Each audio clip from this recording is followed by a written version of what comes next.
দুর্নীতির অভিযোগ মাথায় নিয়ে চাপের মুখে যুক্তরাজ্যের ইকোনমিক সেক্রেটারির পদ থেকে ইস্তফা দিয়েছেন সাবেক প্রধানমন্ত্রী শেখ হাসিনার বোন শেখ রেহানার কন্যা টিউলিপ সিদ্দিক। শেখ হাসিনার ভাগ্নি টিউলিপ নিজেই এক টুইটে এই তথ্য জানিয়েছেন। টিউলিপ সিদ্দিক যুক্তরাজ্যের অর্থ মন্ত্রণালয়ের অর্থনীতি বিষয়ক মিনিস্টার ছিলেন। দেশটির আর্থিক খাতে দুর্নীতি বন্ধের দায়িত্ব ছিল তার কাঁধে।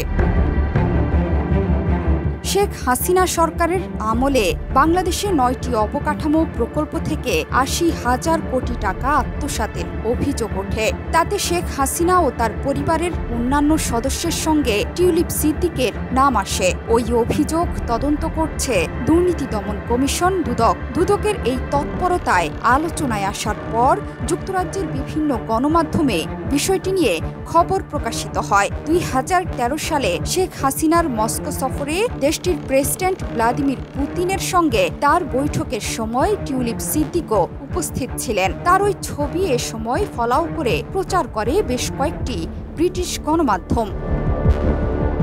দুর্নীতি সংক্রান্ত বেশ কয়েকটি অভিযোগ ওঠে টিউলিপ সিদ্দিকের বিরুদ্ধে। এক কেঁচো খুঁড়তে গিয়ে সাপ বের করে আনে প্রভাবশালী দৈনিক গণমাধ্যমগুলো। দ্য সানডে টাইমসের প্রতিবেদনে বলা হয়েছিল, টিউলিপ উত্তর লন্ডনের হ্যাম্পস্টেডের এমন একটি ফ্ল্যাটে বসবাস করতেন যেটি তার পরিবারকে দিয়েছেন তার খালা শেখ হাসিনা তথা আওয়ামী লীগের একজন সমর্থক। যদিও এই ফ্ল্যাটটি বিনামূল্যে পেয়েছেন টিউলিপের বোন আজমিনা সিদ্দিক রূপন্তী। ফ্ল্যাটের অবস্থান হ্যাম্পস্টেডের ফিনচলে রোডে। হ্যাম্পস্টেডের ফ্ল্যাটটি ২০০৯ সালে আজমিনাকে হস্তান্তর করেন বাংলাদেশি আইনজীবী মঈন গনি। তিনি শেখ হাসিনা সরকারের প্রতিনিধিত্ব করছেন। শুধু তাই নয়, শেখ হাসিনার সাথে গনির ছবিও আছে।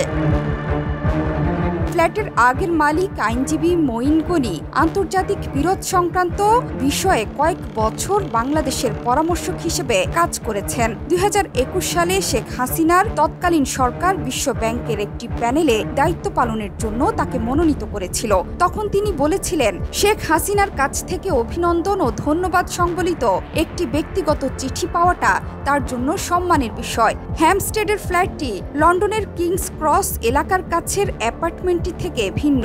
কিংস ক্রস এলাকার কাছের অ্যাপার্টমেন্টটি ২০০৪ সালে টিউলিপ বিনামূল্যে পান।